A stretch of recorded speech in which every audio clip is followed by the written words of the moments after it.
నమస్తే. రాష్ట్ర వ్యాప్తంగా అధికార కాంగ్రెస్ పార్టీ మీద ఇప్పటికే ప్రతిపక్షాలు విమర్శలు చేస్తున్నాయి. సో ఈ నేపథ్యంలోనే ప్రతిపక్ష బీఆర్ఎస్ పార్టీ ఎమ్మెల్యేలంతా కూడా కాంగ్రెస్ పార్టీలో జాయిన్ అవుతూ ఉన్నారు. మరోవైపు అటు మందకృష్ణ మాదిగ కావచ్చు, ఇటు ఆర్ఎస్ ప్రవీణ్ కుమార్ వరుసగా ముఖ్యమంత్రి రేవంత్ రెడ్డి మీద విమర్శలు చేస్తున్నటువంటి పరిస్థితి. సో ఈ అంశాల మీద మాట్లాడదాం. ప్రస్తుతం మనతో పాటు కాంగ్రెస్ పార్టీ నాయకులు సతీష్ మాదిగ ఉన్నారు. సతీష్ మాదిగ గారు, ఎట్లా చూస్తారు ప్రధానంగా మీ పార్టీకి సంబంధించినటువంటి ఎజెండా మీద అదేవిధంగా ముఖ్యమంత్రి రేవంత్ రెడ్డి గారి అటు ఆర్ఎస్ ప్రవీణ్ కుమార్, ఇటు మందకృష్ణ మాదిగ కామెంట్ చేస్తున్నారు, ఎట్లా చూస్తారు? ఇప్పుడు ఆర్ఎస్ ప్రవీణ్ కుమార్ గారు ముందు ఆయన ఏ వాదాన్ని బలపరుద్దామని చెప్పేసి రాజీనామా చేసి ఇచ్చిండో ముందు ఆయన తెలుసుకోవాలి. ఇప్పుడు ఆయన మొట్టమొదట ఐపీఎస్ పోలీసు ఉద్యోగానికి రాజీనామా చేసి ఇప్పుడు బహుజనవాదాన్ని బలపరుద్దామని వచ్చిండు ఆయన. ఇప్పుడు దొరలవాదం దగ్గరకు పోయిండు. అంటే ఆయన క్షణిక ఆవేశంతోన మాయావతి గారి సిద్ధాంతాలు, బీఎస్పీ సిద్ధాంతాలు తెలియకుండానే బహుజన సమాజంలోకి పోయిండు ఆయన. ఇప్పుడు ఆమె నన్ను ఒప్పుకోలేదు అని చెప్పేసి అని మాట్లాడి ఆమె మీద నేరాన్ని నెప్పుతుండ్రు. నిజానికి వాళ్ళ జాతీయ పార్టీ బీఎస్పీ సిద్ధాంతాలు ఎట్లున్నాయనేది కాంశీరామ్ గారే దాన్ని తయారు చేసిపోయిండు. ఆ విషయాలు తెలిసే కదా నువ్వు పోలీసు నౌకరికి రాజీనామా చేసిపోయినావు. ఇప్పుడు బహుజన సమాజ్ పార్టీ మాయావతిని విమర్శించుకుంటూ మళ్ళీ దొరల పార్టీలోకి వెళ్ళి నేను ఇది బహుజనవాదమే అని చెప్పేసి అని మాట్లాడుతున్నాను. తెలంగాణ ఉద్యమ సమయంలో అది బహుజనవాదం ఉండొచ్చు, తెలంగాణ ప్రజలకు న్యాయం కావాలని తెలంగాణ ఉద్యమం జరిగి ఉండొచ్చు. కానీ సాక్షాత్ కేసీఆర్ గారే తెలంగాణ రాష్ట్రం వచ్చిన తర్వాత మాది ఉద్యమ పార్టీ కాదు, మాది పక్తు రాజకీయ పార్టీ అని చెప్పిండు. ఇప్పుడు బహుజనవాదం ఎట్లా నెరవేరుతుంది అందులో? అంటే తన పబ్బం గడుపుకోవడానికి ఆర్ఎస్ ప్రవీణ్ కుమార్ గారు బీఆర్ఎస్లోకి పోయిండు. ఈరోజు పరిస్థితి ఏంటంటే తను ఎటు తెలుసుకోలేని పరిస్థితిలో ఉన్నాడు. ఇప్పుడు ఆ కుటుంబము ఒక ఆమెను జైలుకు పోయింది. ఫోన్ ట్యాపింగ్లని ఒకరు, ఇంత గందరగోళంగా ఉంది ఆ పార్టీ. ఆ గందరగోళంలో ఆర్ఎస్ ప్రవీణ్ కుమారు తన ఎటు పోవాలో ఆయన నావ ఎటు కొట్టుకోపోతుందో ఆయనకే తెలియనటువంటి పరిస్థితి వచ్చింది. ఈరోజు పోలీసు అయినా చిలక పలుకులు పలుకుతుండ్రు. పోలీసు అయినా నీ చిలక పలుకులతోన దళిత సమాజాన్ని, బహుజన సమాజాన్ని నువ్వు మోసం చేయలేవు. ఎందుకంటే ఎప్పుడైతే నువ్వు బీఆర్ఎస్లోకి పోయినావో నువ్వు దళితవాదం లేదు నీ దగ్గర, బహుజనవాదం లేదు. నీవు నీ యొక్క చేతిలో రక్తంతో తడుచుకొని ఉన్నాయి. నక్సలైట్ల ఎన్కౌంటర్స్ పేరుతోనో లేకపోతే పరిటాల రవీంద్ర హత్య పేరుతోనో ఈరోజు మీరు గురుకులాలు ఆ రోజు గురుకులాల్లో పనిచేసి కేసీఆర్ నిధులు ఇస్తలేడని తిట్టావు. ఈరోజు దేవుడు అయ్యండి నీకు ఆయన. కనుక ఎప్పుడైతే నీవు బహుజనవాదంలో ఉన్నంత రోజులు నీవు దేవుడు. నీకు ఓట్లు పడ్డాయా పడ్డలేదా తర్వాత విషయం. కానీ ప్రజలు నిన్ను, దళిత వర్గాలందరూ కూడా నిన్ను మెచ్చుకున్నారు, నీ ఎంపటి నడిచిండ్రు. సరే ఓట్లు పడాయా పడలేదు తర్వాత విషయం. కానీ ఈరోజు నువ్వు ఆ దళితవాదాన్ని, ఆ బహుజనవాదాన్ని పక్కన నెట్టేసి డాక్టర్ బాబాసాహెబ్ అంబేద్కర్ ఆలోచన విధానం పక్కన నెట్టేసి దొర దగ్గరకు పోయాను. నేను ఎందుకొరకు దళితవాదాన్ని వదిలేసి అంటే దళితవాదానికి వ్యతిరేకం కేసీఆర్. దళిత ముఖ్యమంత్రిని చేస్తానని చెప్పేసి మోసం చేసిండు ఆయన. ఈరోజు అంబేద్కర్ గారిని కూడా ఆయన రాసించిన రాజ్యాంగాన్ని రద్దు చేస్తానని చెప్పి కొత్తది రాస్తాడు ఆయన. విలేకరులు అడిగితే దళిత నాయకులు ఎవడు, దళితులకు రాజ్యాంగానికి ఏం సంబంధం, నేను మారుస్తుందని అని చెప్పేసి అని మాట్లాడాను. ఆ మాటలు నువ్వు మర్చిపోయినావా? ఇప్పుడు రాజ్యాంగం మారుస్తాని చెప్పలేదు, రిజర్వేషన్స్ పెంచుకోవడం కోసం రాజ్యాంగం మారుద్దామన్నాడు ఆయన. అంతేగాని వేరేది కాదంటే రిజర్వేషన్స్ పెంచడానికి రాజ్యాంగానికి సంబంధం ఏముంది? ఇప్పుడు సుప్రీంకోర్టు ఒక లిమిట్ పెట్టింది, 50% లిమిట్. అది తొలగిస్తే చాలు, ఎంతమందికైనా ఎంత రిజర్వేషన్స్ అన్నా పెంచుకోవచ్చు. ఇప్పటికే మందకృష్ణ మాదిగ గత పార్లమెంట్ ఎన్నికల్లో కూడా మాదిగ బిడ్డలకు అన్యాయం జరిగింది.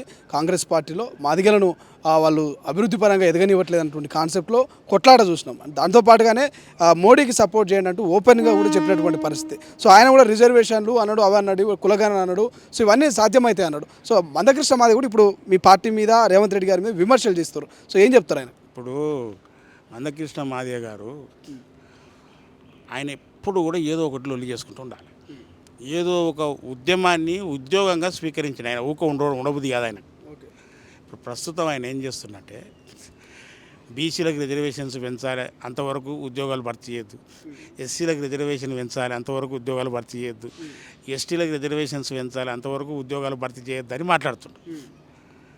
మందకృష్ణ మాదిగ గారు, మీరు ఉద్యమ నాయకులు కదా, మీరు గతంలో నక్సలైట్ ఉద్యమం చేసిండ్రు, ఒక 30 సంవత్సరాల నుంచి సామాజిక ఉద్యమం చేస్తారు. ఇంకోటి మీరు వికలాంగుల కోసం కొట్లాడినరు, చిన్నపిల్లల కోసం కొట్లాడిన మీరు బ్రహ్మాండంగా చెప్తుంటారు. మీరు ఒకసారి నరేంద్ర మోడీ గారికి ఒక మెమరాండం ఇచ్చి సుప్రీంకోర్టులో 50% రిజర్వేషన్కు లిమిట్ ఉంది.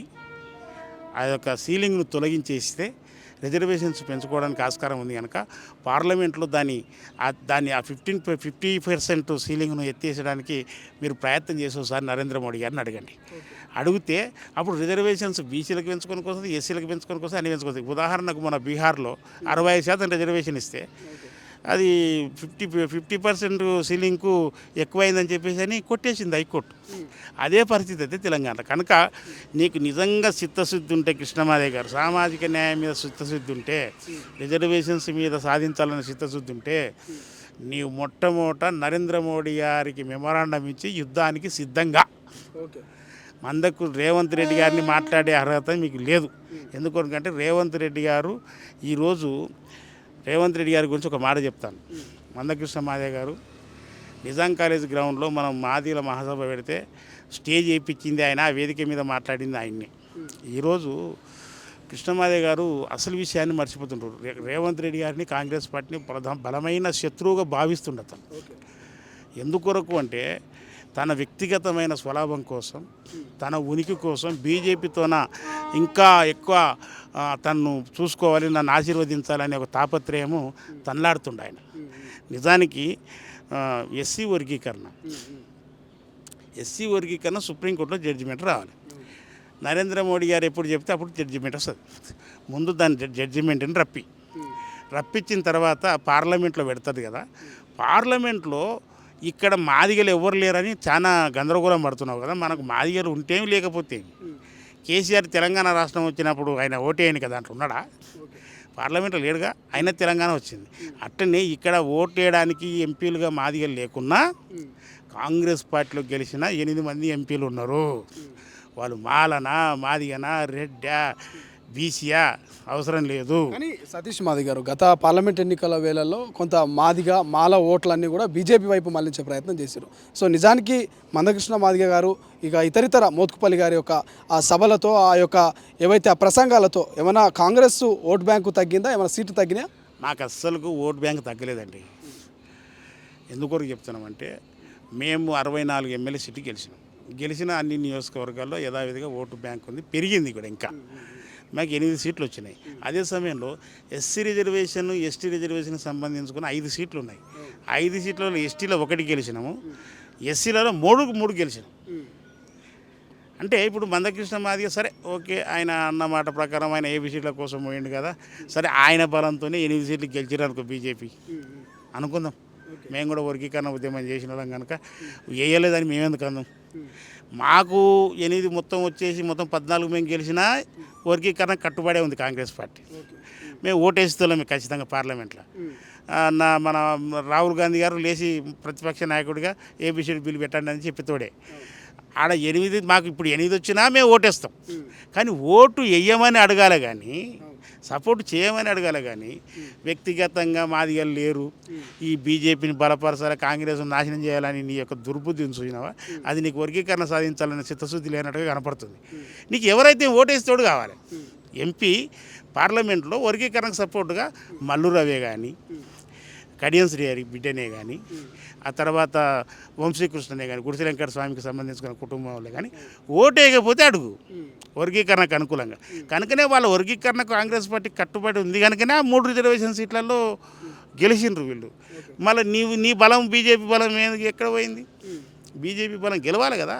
నీవు బయట 8 గెలిపించినని చెప్తున్నావు, బాగానే ఉంది, సంతోషమే. మళ్ళీ ఈ 3 కాడ ఏమైంది? ఈ 3 ఎస్సీ సీట్ల కాడ ఏమైంది మీ ఆలోచన?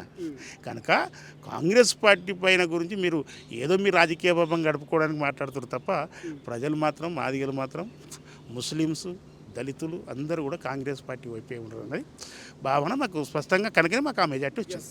దాంతోపాటు దానం నాగేందర్ అటు బీఆర్ఎస్ను వీడి కాంగ్రెస్లో జాయిన్ అయ్యారు, 3 నెలలు అవుతున్నది. ఆయన మీద అనర్హత వేటు వేయాలంటూ కూడా బీఆర్ఎస్ పార్టీ నాయకులు కంప్లైంట్ చేశారు. హైకోర్టు దాకపోయినటువంటి సిచ్యువేషన్. ఇప్పుడు మళ్ళీ కొత్తగా చాలామంది ఎమ్మెల్యే, అటు జగిత్యాల ఎమ్మెల్యే సంతోష్, చాలామంది కూడా జాయిన్ అవుతున్నటువంటి సంజయ్, సో జగిత్యాల ఎమ్మెల్యే సంజయ్ కూడా జాయిన్ అయ్యారు. సో దాదాపు 5 మంది ఇప్పటివరకు బీఆర్ఎస్ నుంచి వీడి కాంగ్రెస్కి వచ్చారు. పోచారం కావచ్చు, ఇతరితర నాయకులు. వీళ్ళ మీద సుప్రీంకోర్టు దాకా పోతాం, అనర్హత వేటు వేస్తామంటూ బీఆర్ఎస్ పార్టీ నాయకులు అంటున్నారు. సో ఎట్లా చూస్తారు దీన్ని? ఇప్పుడు గురిగింద తన కింద ఉన్న నలుపును గుర్తుపట్టదంట. ఈ బీఆర్ఎస్ వాళ్ళ నాయకుల వాదన కూడా అట్టే ఉంది. మొట్టమొదటి తెలంగాణ రాష్ట్రం వచ్చిన తర్వాత తెలుగుదేశం పార్టీలో ఉన్న ఎమ్మెల్యేలందరినీ దీంట్లో కలుపుకొని దాంట్లో టీడీపీ ఎల్పీని కూడా కలుపుకోరు 12 మందితో. అప్పుడు ఈ నీతులు ఈ కోర్టు సుప్రీంకోర్టు హైకోర్టులు జ్ఞాపకం రాలే. ఆ తర్వాత రెండోసారి కాంగ్రెస్ పార్టీని 12 మందిని తీసుకొచ్చి దాంట్లో కలుపుకొని కాంగ్రెస్ పార్టీ జాతీయ పార్టీ కాంగ్రెస్ పార్టీ ఎల్పీ విలీనమైందని చెప్పేసి అని మాట్లాడింది. ఆ రోజు జ్ఞాపకం రాలే. ఈరోజు వాళ్ళ కాడికి వచ్చేవరకల్లా సుప్రీంకోర్టు హైకోర్టు ఇవన్నీ జ్ఞాపకం వస్తున్నాయి. అయ్యా మీరు ముందు మీ బుద్ధి మీ ఆలోచన ముందు చూసుకోండి. ముందు మీరు చూసుకోండి. మీరు కాంగ్రెస్ని ఎట్ట నాశనం చేశారు, తెలుగుదేశాన్ని ఎట్ట నాశనం చేశారు, తెలంగాణ అభివృద్ధి కోసం పునరేకీకరణ అనే పేరుతోన అన్ని పార్టీలను కాల్ చేసారు మీరు. కానీ పునరేకీకరణ జరగలేదు. ఆ తర్వాత పునరేకీకరణ అనేది మీరు చేయగలిగినారు, కానీ పునర్నిర్మాణం అనేది మొత్తం నాశనం మీ నిర్మాణం అయింది. తెలంగాణ నిర్మాణం కాలే, తెలంగాణ అభివృద్ధి నిర్మాణం కాలే. కేసీఆర్ కుటుంబ అభివృద్ధి నిర్మాణం జరిగింది కనుకనే అందరూ బాట పట్టింది ఇక్కడ. ఇంకోటి ఆ పార్టీ ఉండదు. ఎందుకొరకంటే తెలంగాణ తెచ్చిన పార్టీగా ప్రజలు దానికి ప్రేమించారు, అభిమానించారు, అంతా చేశారు. కానీ వాళ్ళ రాజకీయ స్వార్థ రాజకీయాలతోనే బీఆర్ఎస్ దుకాణం అనేది బంద్ అవుతుంది. నేను ఎందుకొరకు చెప్తున్నా ఈ మాట, వాళ్ళు తెలంగాణ జై తెలంగాణ అని చెప్పడానికి కూడా వాళ్ళకి అర్హత లేదు. వాళ్ళు జై తెలంగాణ అని చెప్పేసి తెలంగాణ తెచ్చుకున్న తర్వాత తెలంగాణను కేకు లేక కొరక తిన్నారు దాన్ని. 10 సంవత్సరాలు కేకును బిస్కెట్ ఆకలి కొన్నప్పుడల్లా బిస్కెట్ కొరక తిన్నట్టుగా తెలంగాణ యొక్క సొమ్మును తిని 7.5 లక్షల కోట్లు అప్పు చేసి పెట్టిండ్రు. ఇప్పుడు వాళ్ళు ఫోన్ ట్యాపింగ్ల పేరుతోన, ఈ కుంభకోణాల పేరుతోన, రకరకాల స్కామ్ల పేరుతోన వాళ్ళు పెట్టిన ప్రతి స్కీమ్లో కూడా స్కామ్ ఉందండి. వాళ్ళు జైలుకోవడం ఖాయం. ప్రజలకు కూడా వాళ్ళ మీద విశ్వాసం పోయింది. ఇటువంటి వాళ్ళు అని చెప్పి ఎవరెవరు జైలుకు పోయే అవకాశం ఉంది? కాంగ్రెస్ ఏమైనా కక్షపూరిత రాజకీయాలు చేస్తుందా? మేము కక్షపూరిత రాజకీయాలు చేయం. 7.5 లక్షల కోట్లు ఎక్కడ పోయినాయి అనేది నడుస్తుంది. ఇప్పుడు ఈరోజు 7.5 లక్షల కోట్లు అప్పు అయింది. తెలంగాణ వచ్చిన తర్వాత కొత్తగా నిర్మాణం ఏం జరిగింది? పాలమూరు రంగారెడ్డి అది సగంలో ఆగింది. కాళేశ్వరం కట్టిండ్రు. అది ఏమన్నట్టుంది, కుక్కతో తగిలి పందిరి కూలిపోయినట్టుగా సంవత్సరానికే ఆ ప్రాజెక్టు వాడిపోయా. ఇప్పుడు అది గందరగోళం. అంటే దాని మీద తీసుకొచ్చిన 1,00,000 కోట్లే కానీ ఆ తర్వాత మిగతా ఇతరత్ర ఈ మిషన్ భాగీరథ అని, లేకపోతే ఈ మన మిషన్ కాకతీయ అని, వీళ్ళు రకరకాల ప్రాజెక్ట్స్ విద్యుత్ పేరుతోన ఏవైతే ప్రతి శాఖలో కూడా విపరీతమైన కుంభకోణం చేసిన వేలాది కోట్ల రూపాయలు హెల్త్ డిపార్ట్మెంట్లో కానీ ఎడ్యుకేషన్ డిపార్ట్మెంట్నే కానీ ఫీజులు కట్టలేదు, ఏవి కట్టలేదు. ప్రతి దాంట్లో కూడా వీళ్ళ యొక్క హస్తం ఉంది. మొత్తం డబ్బులంతా బొక్కిండ్రు. నేను ఒకటే అడుగుతున్నా సూటిగా, కేసీఆర్ గారు తెలంగాణ ఉద్యమ సమయంలో నీ ఆస్తులు నీకేమి లేవు, చాలా పేదగా ఉన్నావు, తెలంగాణ ఉద్యమం చేసినావు, నీకు ఆ రోజు మీటింగ్లు పెట్టాలంటే కూడా సొంతంగా డబ్బులు లేనటువంటి పరిస్థితి. అది నీ పరిస్థితి. నీ దగ్గర పిఏగా పనిచేసిన హరీష్ రావుకు శిల్పస్తున్న తిరుగులాటాడు. నీ కొడుకు అమెరికాలో హోటల్లో పనిచేస్తాడు. నీ బిడ్డ అమెరికాలో మంగళ పని చేసింది, బ్యూటీ పార్లర్. ఆ తర్వాత నీ పక్కన ఉండేప్పుడు గ్లాసులు మందు కలిపే వ్యక్తి, నీకు మందిచ్చే వ్యక్తి ఎవరైతే సంతోషరావు ఉన్నాడో వాడు అంగిరిస్తే ఇంకో అంగిరి దొరికే పరిస్థితి లేదు. మళ్ళీ ఆ స్థాయి నుంచి 10 సంవత్సరాల కాలంలో మీ ఆస్తులు ఇన్ని వేల కోట్ల రూపాయలు ఎట్ట పెరిగినాయి? దాని మీద బహిరంగ విచారణకు మీ మీద మీరే కమిషన్ వేసుకొని ఎంక్వైరీ చేసుకోవడానికి సిద్ధంగా ఉన్నారా? తెలంగాణ దళిత బిడ్డగా, తెలంగాణ నిరుపేద వ్యక్తిగా మీ మీద మీరు కమిషన్ వేసుకొని మీ యొక్క నిజాయితీని నిరూపించుకోండి. 7.5 లక్షల కోట్లు ఎక్కడ పోయినాయి? ఎవరి నోట్లో పోయినాయి? లేకపోతే నీ ఫామ్ హౌస్లో బంకర్స్ని తవ్వుదామా? బంకర్స్ ఉంటాయి లోపల. ఆ బంకర్స్ ఉన్నట్టుగా ఇన్ఫర్మేషన్ ఉంది. మన బంకర్లలో బంగారం ఉందా, లేకపోతే నోట్లు ఉన్నాయా, ఏమున్నాయో? వాస్తవమేనా కట్టు కదనా? నిజంగా కేసీఆర్ ఫామ్ హౌస్లో బంకర్స్ ఉన్నాయా, లేకపోతే కట్టు కదనా? ఇది నిజమే, బంకర్స్ ఉన్నాయి. ఎందుకంటే బీహార్లో తీసుకొచ్చి చేపించినట్టు ఇక్కడ రోజులు చేస్తే గుర్తుపడతారని చెప్పేసి అని. లేకపోతే ఎవరి పొలంలోనైనా స్వేచ్ఛగా నడుచుకుంటూ పోవచ్చు. మన కేసీఆర్ పొలంలో మనం స్వేచ్ఛగా తిరిగే పరిస్థితి ఉందా? బంకర్స్ ఉన్నాయి, ఖచ్చితంగా బంకర్స్ లేవనట్లేదు. బంకర్స్ ఉన్నాయి. వాళ్ళ బంకర్స్ను ప్రజలు ఏ రోజు ఎగబడతారో తెలియదు. నిజంగానే లేవనుకో, నీవు వ్యవసాయ క్షేత్రాన్ని ప్రజాక్షేత్రం చేయబ్బా. చూస్తారు వచ్చి, నీ ప్రజాక్షేత్రంలో మొత్తం వ్యవసాయం ఎట్టేట పంటలు పండిస్తున్నావు, ఎకరాకు ₹1,00,00,000 పంట పండిస్తున్నావు కదా నువ్వు. అది ప్రజలంతా చూస్తారు కదా, మేమందరం కూడా చూస్తాం. సార్ ఏమేమి పండిస్తుండని మేము చూస్తాం కదా. మరి చూపెడతలేమంటే బంకర్స్ ఉన్నట్టు లెక్క, ఏదో దాచిపెట్టినట్టు కదా లెక్క. అది మాకు ఖచ్చితంగా. దాంతో పాటు ఇవాళ పాలాభిషేకం చేశారు ఉప ముఖ్యమంత్రి భట్టికి, ముఖ్యమంత్రి రేవంత్ రెడ్డి గారికి. కారణం ఏంటి? ఇప్పుడు ఒక్క మాట చెప్తున్నానండి, నిజానికి వాళ్ళకి ఏ అభిషేకం చేసినా తక్కువనే. ఎందుకొరకు? కేసీఆర్ 7.5 లక్షల కోట్లు అప్పు చేసిపోయాడు. అది అప్పు చేసినాము వడ్డీలకే. మొన్ననే సాక్షాత్తు తెలంగాణ కాంగ్రెస్ గవర్నమెంట్ వచ్చిన తర్వాత 3 నెలల్లో 25,000 కోట్ల అప్పు తెచ్చారు. 38,000 కోట్లు వడ్డీ కట్టిండ్రు. రోజుకు 191 కోట్ల వడ్డీ కిస్తు కడుతున్నారు. డైలీ 191 crores వడ్డీ కిస్తు కడుతున్నారు. ఈ పరిస్థితి ఇది దాపరించింది. ఇది టీఆర్ఎస్ ప్రభుత్వానికి పూర్తిగా తెలుసు. కేసీఆర్కి తెలుసు, కొడుకుకి తెలుసు, అన్నీ తెలుసు. అందుకొరకే వాళ్ళకి అన్నీ తెలుసు కనుక దీంట్లో పైసలు లేవు, ప్రభుత్వం దగ్గర డబ్బులు లేవు, ఈ పెట్టె ఖాళీ అయింది. కాంగ్రెస్ కూడా అధికారంలోకి వచ్చాడు.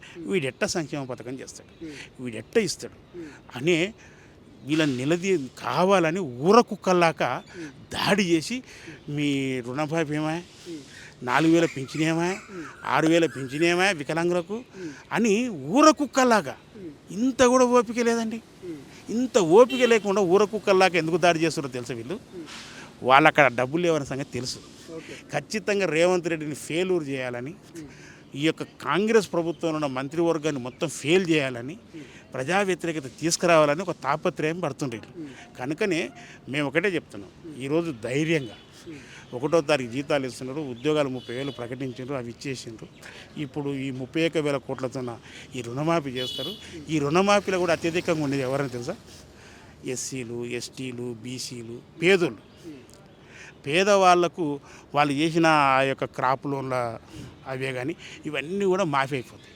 అంటే ఆగస్టు 15వ తారీఖు ఎందుకు చెప్పినామంటే, భారతదేశానికి స్వాతంత్రం వచ్చింది ఆగస్టు 15, తెలంగాణలో రైతు ఆర్థిక స్వాతంత్రం వచ్చేది ఆగస్టు 15 అని చెప్పేసి అని మా సారు ముఖ్యమంత్రి గారు చెప్పారు. కనుకనే రాహుల్ గాంధీ గారు మేనిఫెస్టో ఇచ్చిండు, ముఖ్యమంత్రి గారు దాన్ని అమలు చేస్తుండు. ఆయన కింద మన పానకం పండించే మా బట్టి భీమన్న, మా బట్టి విక్రమార్కన్న అది ఆర్థిక మంత్రిగా చేస్తుంది. కనుకనే వాళ్ళకి ఈరోజు మేము పూలాభిషేకం చేయడం జరిగింది. Thank you so much. ఇది సతీష్ మాదే గారు స్పష్టంగా చెప్తున్నారు. సో రైతుల కళ్ళల్లో ఆనందం చూడబోతున్నాము. 2 లక్షల రూపాయల రుణమాఫీ చేయబోతుంది. సో అందుకే అటు బట్టీకి ఇటు రేవంత్ రెడ్డి గారికి పాలాభిషేకం చేసినామని చెప్తా ఉన్నారు. మరోవైపు ముఖ్యమంత్రి రేవంత్ రెడ్డి గారు దాంతోపాటుగా మంత్రివర్గం అంతా కూడా ఇప్పటికే ప్రజల అభివృద్ధి కోసం కృషి చేస్తోంది. గత ప్రభుత్వం చేసిన అప్పును తీర్చేటటువంటి ప్రయత్నం చేస్తుంది. కాబట్టి గత ప్రభుత్వంలో అన్ని స్కీములు కావు, స్కాములు. సో ఆ స్కామ్లకు పాల్పడిన ప్రతి ఒక్కరిని కూడా జైల్లో పెడతాం, ఖచ్చితంగా జైల్లో ఊచలు లెక్క పెడతారన్నటువంటి రీతిలో వాళ్ళు సమాధానం చెప్తున్నటువంటి పరిస్థితి. చూద్దాం ఏం జరగబోతుంది అనేది. కెమెరా పర్సన్ అజయ్తో శ్రీశైలం, తొలి వెలుగు, హైదరాబాద్. అసలైన తొలి వెలుగు. ఫాలో వాట్సాప్ @తొలి వెలుగు official.